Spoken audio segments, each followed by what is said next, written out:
के द्वारा। ये जो क्वेश्चन है ये एनोवा का है और ये पैरामेट्रिक है, ठीक है।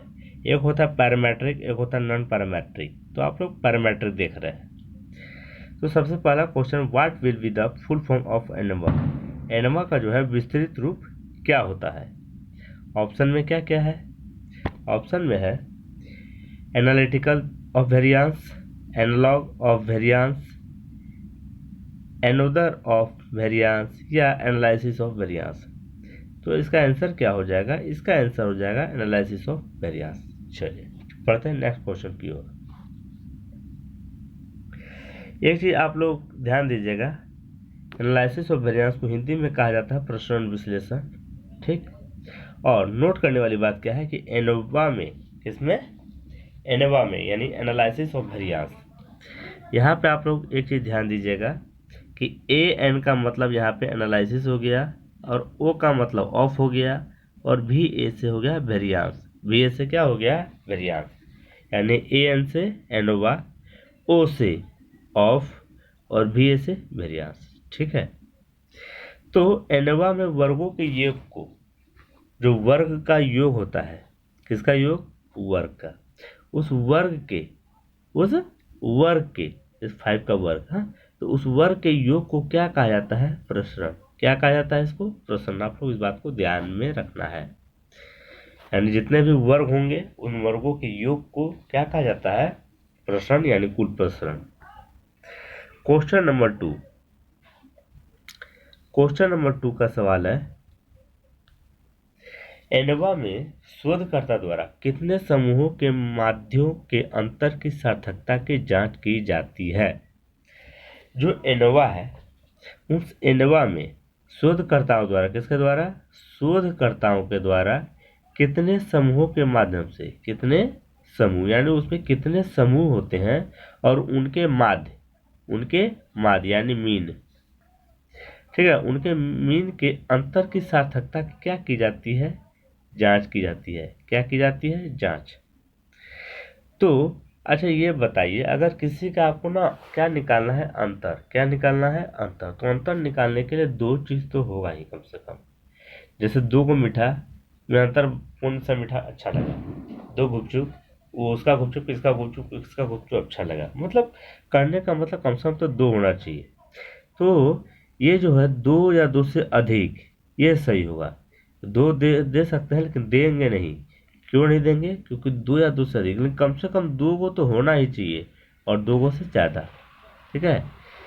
समझ में आ गया होगा आप लोग को, डायरेक्ट बता दिए। कहता है एनोवा का, किसका, एनोवा का प्रतिपादन इनमें से किनके द्वारा किया गया। यानी मतलब इस किसके द्वारा एनोवा को क्या किया गया था, जनरेट किया गया था, किसके द्वारा, प्रतिपादन किसके द्वारा किया गया था इन्हें। R.A. Fisher, M.A. Fisher, P.A. Fisher या C.S.A. फिशर। तो इसका आंसर क्या हो जाएगा, इसका आंसर हो जाएगा R.A. फिशर। आप लोग को ध्यान में आएगा कि R.A. फिशर क्या होता है। तो रोनाल्ड आयलमर फिशर, R.A. फिशर का मतलब क्या हो गया, रोनाल्ड आयलमर फिशर, ठीक है। ये जो है एनोवा को इनमें से क्या नाम दिया गया है, मतलब ये सब जो है इनमें से एनोवा को कौन सा नाम दिया गया, C ratio, D ratio, E ratio या F रेशियो। तो इसका नाम पड़ गया है F रेशियो। कारण है कि इनका नाम क्या दिया गया है, आप लोग ध्यान दीजिए यहाँ पे, इनका नाम दिया गया रोनाल्ड आयलमर फिशर। तो फिशर F से स्टार्ट होता है ना, इसीलिए इसका नाम F रेशियो भी दिया गया है। क्या रेशियो दिया गया है, F रेशियो। चलिए अब कह रहा है कि जो F रेशियो दिया गया, यानी F परीक्षण जो दिया गया, यानी F टेस्ट जो इसको कहा गया, कौन टेस्ट, F टेस्ट, ठीक है। F टेस्ट या F अनुपात या F परीक्षण जो उसको बताया गया, तो कौन सा शोधकर्ता ने बताया था, G.W. स्नेडकोर, H.W. स्नेडकोर, P.W. स्नेडकोर या K.W. स्नेडकोर। तो इसका आंसर क्या हो जाएगा, इसका आंसर हो जाएगा G.W. स्नेडकोर। बात आप लोग को समझ में आ रहा होगा। आप लोग वीडियो तो देखते हैं, थोड़ा सब्सक्राइब भी कर लिया कीजिए और शेयर भी कीजिए, क्योंकि इसमें सिर्फ मनोविज्ञान से संबंधित ज़्यादातर 99% जो है सिर्फ मनोविज्ञान से संबंधित डालते हैं, और जो भी टॉपिक खोजिएगा ना वो आपको मिल जाएगा इसमें। अभी तो नहीं कर सकते हैं पूरा रूप से मिल जाएगा, लेकिन हम प्रयास कर रहे हैं ज़्यादा से ज़्यादा वीडियो अपलोड करने का, कि कोई भी टॉपिक आप मनोविज्ञान से संबंधित है खोजिएगा तो आपको मिलना चाहिए। एनोवा को स्वतंत्र चरों के आधार पर कितने भागों में बांटा गया है? अगर एक स्वतंत्र चर, एक होता है परतंत्र चर, ठीक है, तो डिपेंडेंट इंडिपेंडेंट दो चर होता है, ठीक है। तो स्वतंत्र चर के आधार पे किस चर, स्वतंत्र चर के आधार पे जो है, यानी इंडिपेंडेंट वेरिएबल्स के आधार पे जो है, इसको कितने भागों में बांटा गया है? कितने भागों में बांटा गया है? 2, 4, 6 या 8? तो इसका आंसर क्या हो जाएगा? इसका आंसर हो जाएगा 2।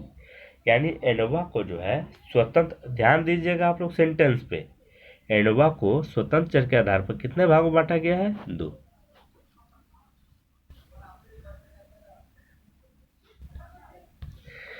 नेक्स्ट क्वेश्चन क्या है कि एनोवा को स्वतंत्र चर के आधार पर 2 भागों में बांटा गया है, उनके नाम क्या है? उनके नाम क्या है? तो पहला दिया है कुल प्रसरण विश्लेषण, साधारण प्रसरण विश्लेषण, वर्गीकरण प्रसरण विश्लेषण या जटिल प्रसरण विश्लेषण। तो इसका आंसर क्या हो जाएगा? इसका आंसर हो जाएगा साधारण प्रसरण विश्लेषण। पहला 2 भागों में बांटा गया ना एनोवा को स्वतंत्र चर के आधार पे, तो पहला है साधारण प्रसरण विश्लेषण और दूसरा है जटिल प्रसरण विश्लेषण। तो आगे जो हम लोग चर्चा करेंगे यही 2 प्रसरण विश्लेषण, जो एनोवा का स्वतंत्र चर के आधार पर 2 भागों में बांटा गया है, एक साधारण एक जटिल, इसी का हम लोग चर्चा करेंगे।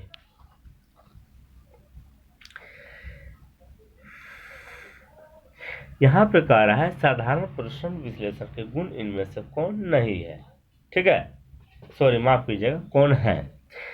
कौन है जो नहीं है उसको हम लोग क्या करेंगे जान के, ऐसे भी हम उसको चेंज कर देते हैं। तो पहले क्या बोला गया है पहला नंबर पे कि इसका प्रयोग तब होता है जब प्रतिदर्श का विभाजन चयनात्मक ढंग से हो। कौन ढंग से? चयनात्मक ढंग से हो। किसी एक स्वतंत्र चर के आधार पर विभिन्न समूह में इसका विभाजन हुआ हो।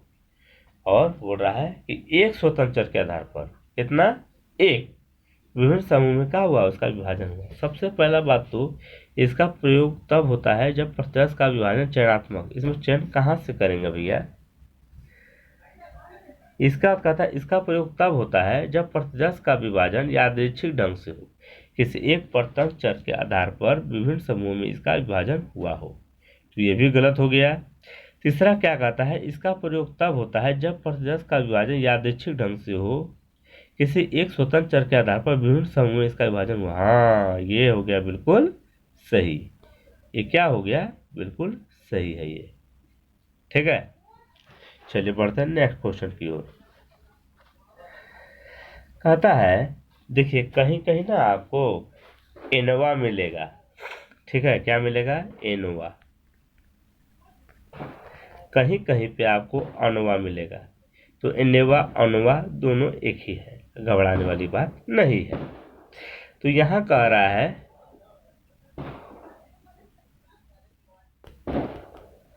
कि एनोवा को इनमें से अन्य और क्या नाम से जाना जाता है? मानो एनोवा का और कोई नाम है क्या?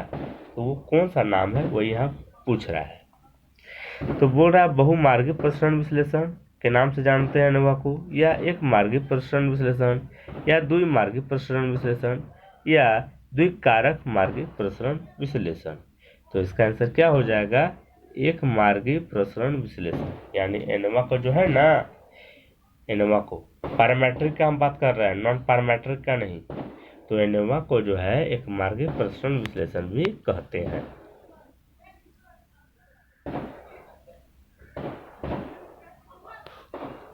यह क्वेश्चन क्या कह रहा है कि एक मार्गी प्रसरण विश्लेषण जो एनोवा का ही नाम है, ये बात तो बतेबे किए थे हम। यह नाम किस आधार पर रखा गया? यह नाम किस आधार पर रखा गया? क्योंकि वर्गीकरण का आधार एक स्वतंत्र चर होता है, या वर्गीकरण का आधार एक परतंत्र चर होता है, या वर्गीकरण का आधार लघु चर होता है या वर्गीकरण का आधार उच्चतम चर होता है। तो इसका आंसर क्या हो जाएगा, वर्गीकरण का जो आधार है वह होता है स्वतंत्र चर के आधार पे। कौन चर के आधार पे, स्वतंत्र चर, ठीक है। इसीलिए इसका नाम जो है, यानी एक स्वतंत्र चर भी याद रखना है आपको, एक स्वतंत्र चर के आधार पे इसका वर्गीकरण होने के कारण इसे क्या कहा जाता है, मार्गी प्रसरण विश्लेषण, ठीक है। इसके बाद नेक्स्ट क्वेश्चन क्या है कि एनोवा को यानी अनोवा को समान रूप से कुल प्रसरण को कितने भागों में विभाजित कर विश्लेषण किया जाता है। एनोवा को जो है ना कुछ भाग में बांट देता है, उसको कुछ भागों में बांट देता है समान रूप से, और तब उसका विश्लेषण करता है। तो 2, 3, 4 या 5 कितने भागों में बांट देता है, तो उसे बांट देता है 2 भागों में। कितने भागों में बांट देता है, 2 भागों में।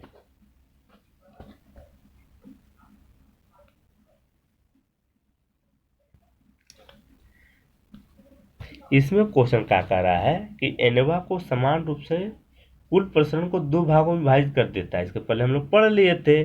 तो जो विभाजित कर देता है ना 2 भाग में, तो उसका नाम क्या है, उसका नाम क्या है। तो कारक प्रसरण, क्रियात्मक प्रसरण, बाहरी प्रसरण या आंतरिक प्रसरण।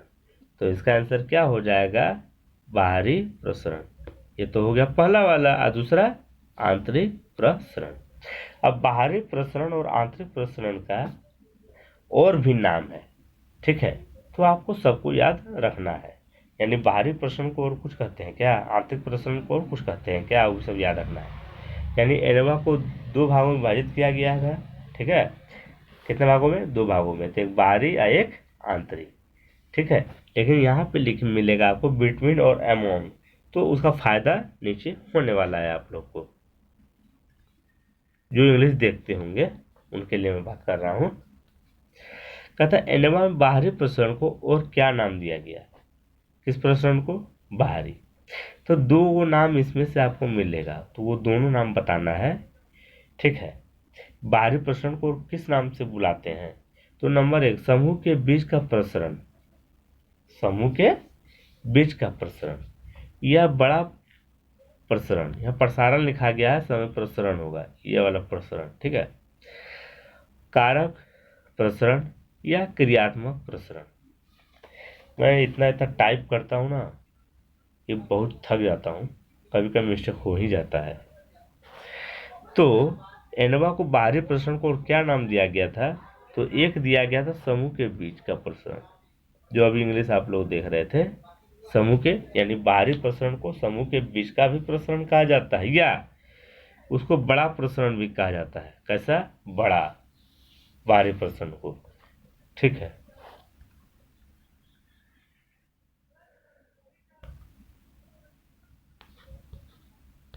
यहाँ पे क्वेश्चन कर रहा है कि एक प्रसरण है डैश, एक ऐसा प्रसरण है जिससे सभी समूह के प्राप्त अंकों के आधार पर, यानी जितने भी समूह हैं सभी से अंक को क्या कर लेंगे, प्राप्त कर लेंगे, और माध्य से प्रत्येक समूह के माध्य की भिन्नता का पता चलेगा।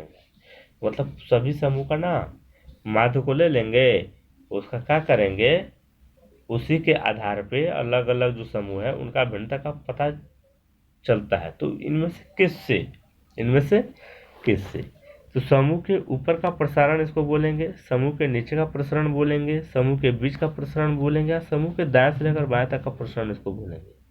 तो इसको क्या बोलेंगे, इसको बोलेंगे समूह के बीच का प्रसारण, ठीक है।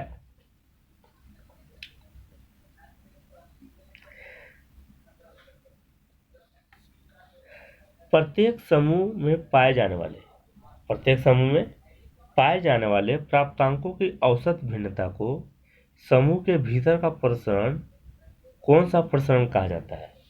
यानी प्रत्येक समूह में पाए जाने वाले प्राप्तांकों की औसत भिन्नता को समूह के भीतर के प्रसरण को कौन सा प्रसरण कहा जाता है। छोटा प्रसरण, बड़ा प्रसरण, कारक प्रसरण या कार्यशैली प्रसरण। तो इसका आंसर क्या हो जाएगा, इसका आंसर हो जाएगा छोटा प्रसरण। यानी प्रत्येक समूह के अगर प्रत्येक समूह में पाए जाने वाले प्राप्तांकों की औसत भिन्नता को समूह के भीतर का प्रसरण को कौन सा कहा जाता है? छोटा। यानी भीतर का जो प्रसरण होता है उसको छोटा प्रसरण, और जो समूह के बाहरी का प्रसरण होता है उसको बड़ा प्रसरण कहा जाता है।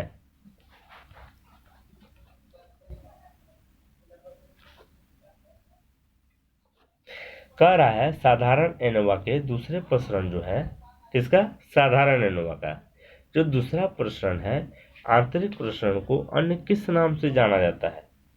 ठीक है, यानी साधारण एनोवा का जो है ना, एक तो बताया था जटिल, एगो साधारण, तो साधारण एनोवा के दूसरे प्रसरण जो है आंतरिक प्रसरण को, ठीक है, दूसरा प्रसरण कौन है? साधारण एनोवा का आंतरिक, तो उसका अन्य और किस नाम से जाना जाता है? बड़ा प्रसरण, छोटा प्रसरण, कार्यात्मक प्रसरण और क्रियात्मक प्रसरण। अभी आप लोग को हमको बता दिए थे। ठीक है, आंतरिक वाला को किस नाम से हम लोग जानेंगे? तो आंतरिक वाला को हम लोग जानेंगे छोटा प्रसरण से। ठीक है,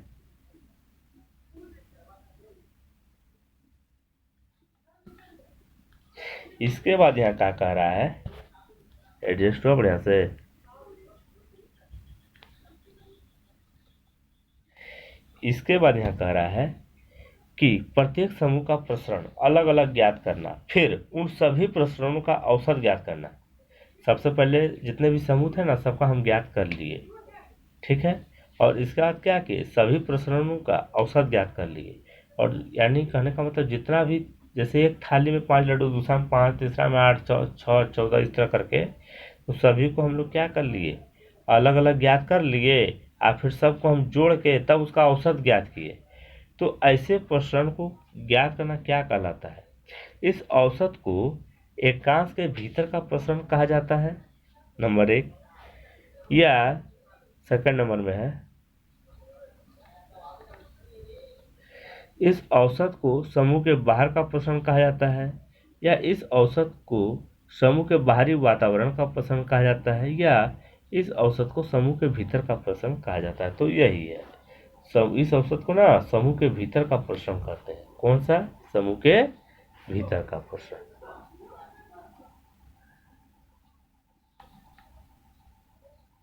यहाँ पे बोल रहा है कि बाहरी प्रसरण तथा भीतरी प्रसरण। देखिए, प्रसरण जो होता है ना, एक होता है बाहरी, एक होता है भीतरी, के अनुपात को, उसके जो अनुपात होते हैं वो कौन सा अनुपात कहा जाता है, और उसे कैसे सूत्र में इसको लिखते हैं? के ratio, D ratio, F ratio या टी रेशियो? इसका आंसर आप लोग को पता होगा मेरे ख्याल से पहले से, इसको कहा जाता है एफ रेशियो। नंबर 19। ठीक है, अब देखिए थोड़ा सा मजा आने वाला भी है। कहता है एफ रेशियो बराबर क्या होता है? क्वेश्चन अगर आ जाता है एनोवा में कि एफ रेशियो बराबर क्या होता है, तो एफ रेशियो बराबर दो चीज होता है, या तो ए बाय, यानी ए बाय डब्लू, या एल बाय एस। अब ए बाय डब्लू और एल बाय एस क्या होता है, तो आपको नेक्स्ट क्वेश्चन में पता चलेगा। ठीक है, चलिए थोड़ा ऊपर देख भी लिए होंगे आप लोग, देख लीजिए। अमोंग, विदिन, लार्ज या स्मॉल वेरिएंस। अमोंग, विदिन यानी ए बाय डब्लू, लार्ज स्मॉल यानी एल बाय एस। ठीक है, चलिए थोड़ा फायदा उठा लीजिएगा अब इस बार। कहता है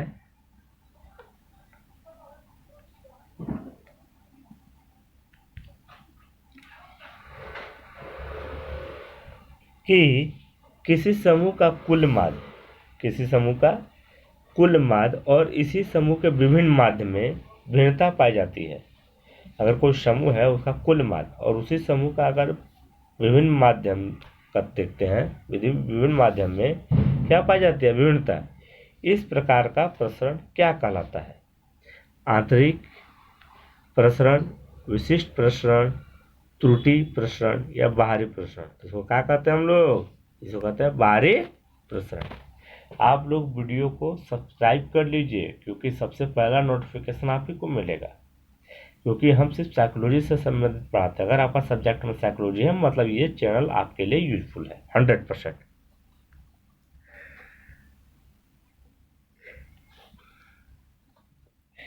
कहता है प्रत्येक समूह के भीतर पाई जाने वाली जो समूह होते हैं उसके अंदर पाई जाने वाली प्राप्त अंकों की औसत भिन्नता का कौन सा प्रश्न कहा जाता है। यानी प्रत्येक समूह के भीतर जो पाई जाने वाली प्राप्तांक है उसकी जो औसत भिन्नता को जो होती है उसको कौन सा प्रसरण कहा जाता है। बाहरी प्रसरण, आंतरिक प्रसरण, विशिष्ट प्रसरण या त्रुटि प्रसरण। तो उसको क्या कहा जाता है, उसको कहा जाता है आंतरिक प्रसरण। क्या कहा जाता है उसको, आंतरिक प्रसरण।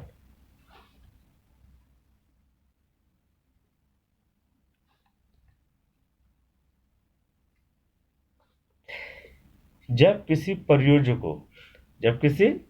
परियोज्य को दो या दो से अधिक स्वतंत्र चर के आधार पर, जब कोई दो को परियोज्य है और उसको ना दो या दो से अधिक स्वतंत्र चर के आधार पर कई भागों में यादृच्छिक आवंटित कर दिया गया। कैसे, यादृच्छिक यानी रैंडमली। तो यह किस प्रकार का विश्लेषण को दर्शाता है। जटिल प्रसरण विश्लेषण, कार्यात्मक डिजाइन, विश्लेषणात्मक डिजाइन या क्रियात्मक डिजाइन। तो इसको किस में दर्शाता है, इसको दर्शाता है जटिल प्रसरण विश्लेषण। ठीक है, यानी कॉम्प्लेक्स एनोवा।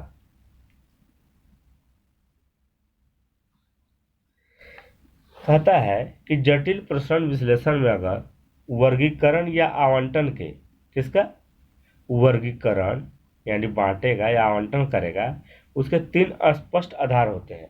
तो एक क्वेश्चन यहाँ भी आपका उपलब्ध हो गया कि जटिल प्रसरण जो होता है, कौन प्रसरण, जटिल यानी कॉम्प्लेक्स प्रसरण जो विश्लेषण होता है में अगर वर्गीकरण या आवंटन होता है तो कितने आधार पर, तो तीन आधार पे। ठीक है, तो उसे कौन सा विश्लेषण कहते हैं, तो उसे कौन सा विश्लेषण कहते हैं। एक मार्गीय प्रसरण विश्लेषण, द्विमार्गीय, त्रिमार्गीय या चतुर्मार्गीय। तो उसका आंसर क्या हो जाएगा, जब वो आवंटन तीन स्पष्ट आधार पे करेगा ना तो उसका त्रिमार्गीय प्रसरण विश्लेषण हो जाएगा। ठीक,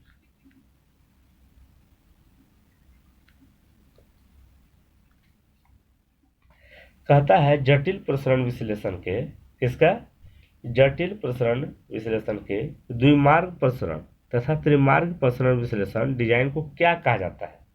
यानी जटिल प्रसरण विश्लेषण जो होता है, जो द्विमार्गी और त्रिमार्गी जो होता है, उसको क्या कहा जाता है। क्रियात्मक डिजाइन, विश्लेषणात्मक डिजाइन, कार्यात्मक डिजाइन या कारक डिजाइन। इसको क्या कहा जाता है, इसको कहा जाता है कारक डिजाइन। ठीक है, देखिए आप लोग अगर ये पढ़ लेते हैं एनोवा और रिपीट कर लेते हैं तो आप लोग फिक्रमंद हो जाइए कि एनोवा संबंधित कोई भी सवाल पूछेगा तो आप मार ही लीजिएगा। लेकिन पैरामेट्रिक, नॉन पैरामेट्रिक हम डालेंगे, अभी वीडियो बनाया नहीं है उसका।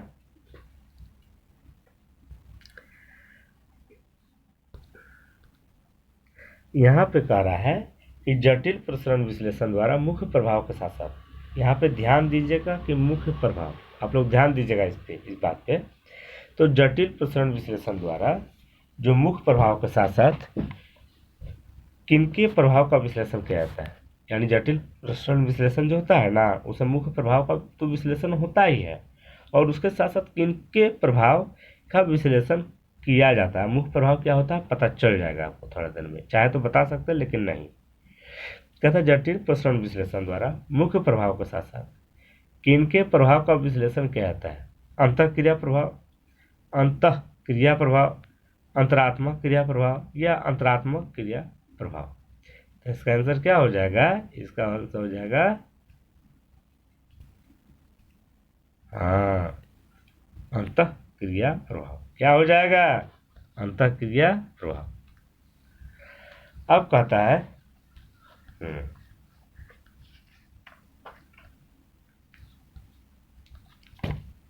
जटिल प्रसरण विश्लेषण में और रो और कॉलम, जटिल प्रसरण विश्लेषण में रो और कॉलम इसको आप लोग हटा दीजिएगा। ठीक है, हाँ, जटिल प्रसरण विश्लेषण में यहाँ पे मिस्टेक हो गया, रो और कॉलम को अलग अलग होने पर, रो और कॉलम क्या होता है, ये लाइन खींचा हुआ है बहुत सारा। ठीक है, तो यहाँ पे लिखा रहेगा ए, यहाँ बी, यहाँ सी, यहाँ डी और यहाँ लिखा रहेगा क्लास का नाम राम मंदिर रोड, यहाँ बैजनाथपुर, यहाँ काली रखा, यहाँ फलान ढका हेनते। तो ए बी सी डी जो हो गया, ये क्या हो गया, ये एक कॉलम हो गया, बी कॉलम हो गया, सी कॉलम हो गया। और जो इस तरह रहता है उसको हम लोग क्या बोलते हैं, सॉरी, ये रो हो गया, ए रो, बी रो, सी रो, डी रो। आई बीच वाले जो सेंटर होता है उसको कॉलम कहते हैं। क्या कहते हैं, कॉलम। आप लोग भी बोला समझ गए होंगे। तो यहाँ बात हो रहा है कि जटिल प्रसरण विश्लेषण में रो और कॉलम को अलग अलग, आप लोग स्प्रेडशीट देखे होंगे जब कंप्यूटर में सीख रहे होंगे, डीसीए वगैरह, ठीक है। तो अलग अलग होने पर दोनों को मुख्य प्रभाव कहा जाता है। क्या कहा जाता है, मुख्य प्रभाव। यानी रो और कॉलम अगर अलग अलग है ना, तो उसी को कहते हैं मुख्य प्रभाव, ठीक है। तथा यह कॉलम और रो अगर संयुक्त रूप से हो, लेकिन अगर वो मिला हुआ हो जैसे स्प्रेडशीट में रहता है, तो इसे क्या कहा जाता है, अंतःक्रिया प्रभाव, अंतरक्रिया प्रभाव, अंतरात्मक क्रिया प्रभाव या अंतरात्मक क्रिया प्रभाव। तो इसको क्या कहा जाता है, अंतःक्रिया प्रभाव। इसी को कहा जाता है अंतःक्रिया प्रभाव, ठीक है।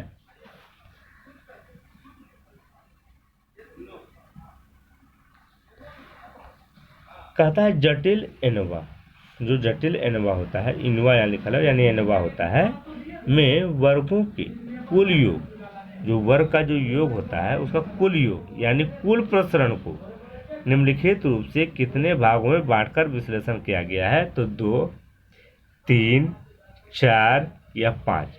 तो कितने भागों में किया गया है, इसे किया गया है 4 भागों में। कितने भागों में, 4 भागों में, ठीक है। ये तो बहुत बड़ा क्वेश्चन है, पढ़ लेते हैं पहले इसको। कहते हैं जटिल एनोवा में वर्गों के कुल योग यानी कुल प्रसरण को, यानी कुल प्रसरण को, कहता है जटिल एनोवा में वर्गों के कुल योग यानी कुल प्रसरण को निम्नलिखित रूप से 4 भागों में बांटकर विश्लेषण किया गया। जो अभी हम बताएं उसमें से इसका नाम क्या है वही पूछ रहा है वाला। तो 5 गो ऑप्शन दिया है, उसमें से 4 गो होगा, 1 गो नहीं होगा, ठीक है। तो कौन नहीं होगा देख लेते हैं। कॉलम वर्गों का योग होता है, तो हाँ होता है। विशिष्ट क्रियात्मक प्रसरण होता है, बस यहीं पे फॉल्ट हो गया कि नहीं होता है। रो वर्गों का योग होता है, हाँ होता है। अंतःक्रिया वर्गों का योग, हाँ ये भी होता है। और सेलों और सेटों के भीतर का वर्गों का योग, हाँ तो ये भी होता है। यानी ये वाला जो है ना ये वो गलत है, विशिष्ट क्रियात्मक प्रसरण गलत है, बाकी सब सही है।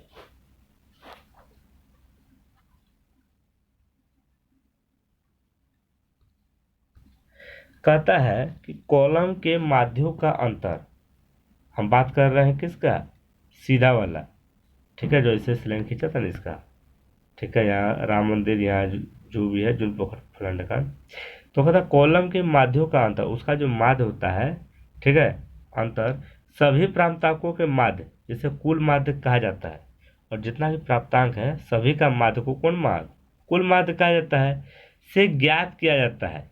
तो इसे क्या कहा जाता है, तो उसको क्या कहा जाता है, रो प्रसारण, कॉलम प्रसरण, और या रो विशिष्ट प्रसरण या कॉलम विशिष्ट प्रसरण। यहाँ प्रसारण लिखल है, यहाँ प्रसरण होगा, ठीक है। तो इसका आंसर क्या हो जाएगा, इसका आंसर हो जाएगा कॉलम प्रसरण।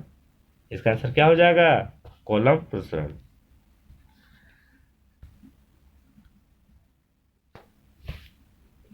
कहता है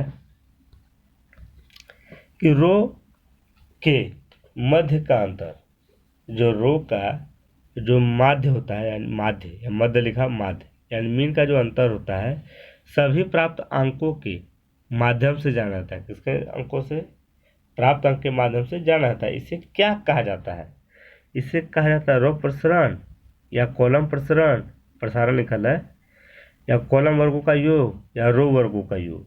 तो इसे क्या कहा जाता है, तो इसका पहला आंसर सही है, ठीक है। यानी रो के मध्य का अंतर सभी प्राप्त अंकों के माध्यम से जाना जाता है, इसे क्या कहा जाता है, तो रो प्रसरण कहा जाता है। और एक और है रो वर्गों का योग, यानी रो प्रसरण और रो वर्गों का योग दोनों इसको कहा जाता है। अब आता है कि थोड़ा यहाँ गाड़ी घोड़ा का आवाज आएगा आपको, रोड साइड घर है तो आएगा, एडजस्ट कर लीजिएगा आप लोग।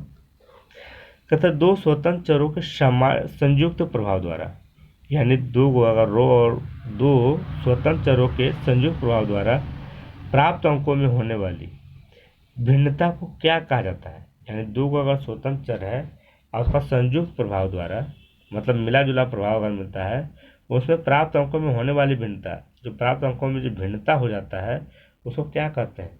बाहरी क्रिया प्रसरण, विशिष्ट क्रिया प्रसरण, त्रुटि क्रिया प्रसरण या अंतः क्रिया प्रसरण। तो इसका आंसर क्या हो जाएगा, अंतः क्रिया प्रसरण।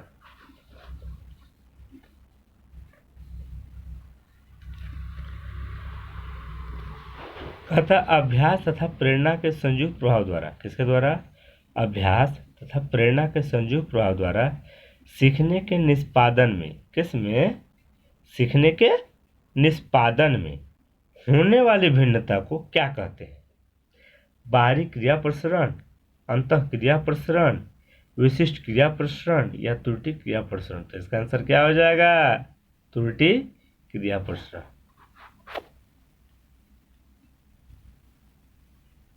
ठीक है।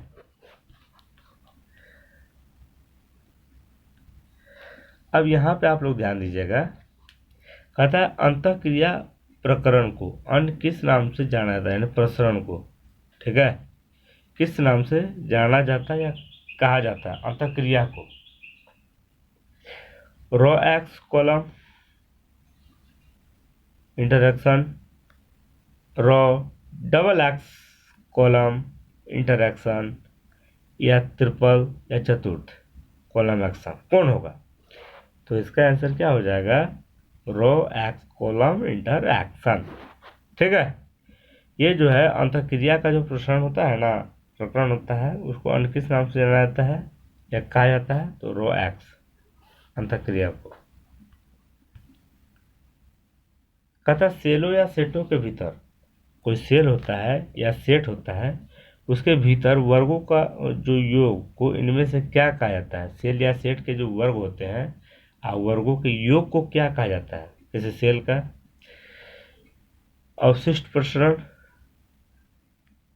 विशिष्ट प्रसरण, त्रुटि प्रसरण या शुद्ध प्रसरण। तो इसका आंसर क्या हो जाएगा, इसका आंसर हो जाएगा अवशिष्ट प्रसरण। क्या हो जाएगा, अवशिष्ट प्रसरण। तो एक और आंसर होगा, तो और कौन होगा, त्रुटि प्रसरण। यानी दो को सेलों या सेटों के भीतर के वर्गों का योग को क्या कहा जाता है, तो अवशिष्ट प्रसरण और त्रुटि प्रसरण।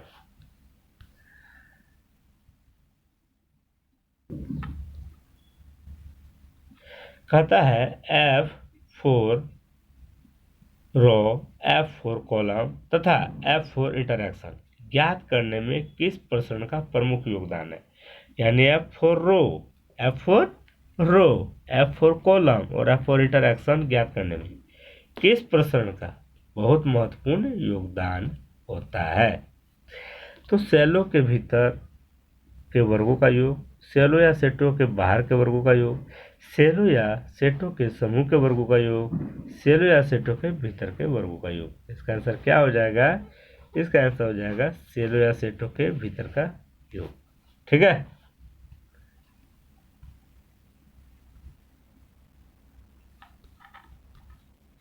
कहता है एंडवा में टीएसएस यानी total sum of square. TSS का मतलब क्या हो गया, टोटल सम ऑफ स्क्वायर को हम कुल कितने भागों में बांटते हैं एनोवा का टीएसएस को, 2, 3, 4 या 5। तो इसको हम लोग बांटते हैं 4 भागों में। कितने भागों में बांटते हैं टीएसएस को, 4 भागों में। ठीक है, यानी टोटल सम ऑफ स्क्वायर को 4 भागों में बांटते हैं एनोवा का। तो वहाँ बोल रहा है कि चारों जो बांटते हैं ना, तो चारों का क्या नाम है, चारों को क्या नाम है। तो जो नाम है ना, उसमें से हमको 4 को चुनना है। क्या करना है, 4 को चुनना है।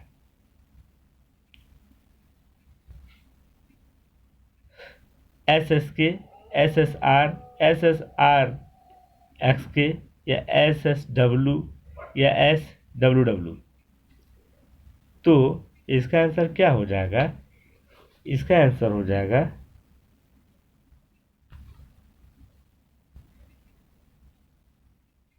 देखिए यहाँ पर ना थोड़ा सा हमको डाउट हो गया है, इसलिए हम बताएंगे नहीं, ठीक है।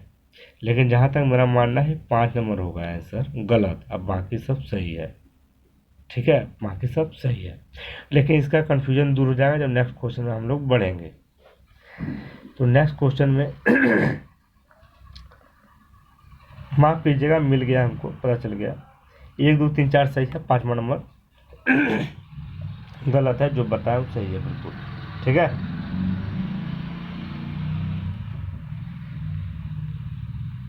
अब यहाँ कह रहा है कि एनोवा की पूर्व कल्पनाएं क्या है, एनोवा की पूर्व कल्पनाएं क्या है, वही पूछ रहा है।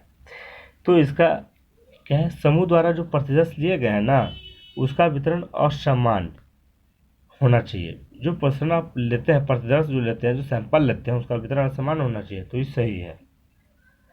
प्रत्येक समूह का प्रसारण समजातीय होना चाहिए, बिल्कुल सही है ये। प्रत्येक समूह का जो प्रसारण है ना, वो समजातीय होना चाहिए। इसके बाद वे सभी कारक जो व्यक्ति के प्राप्तांक में होने वाली विभिन्नताओं के लिए उत्तरदायी है योगात्मक होते हैं, ये भी सही है।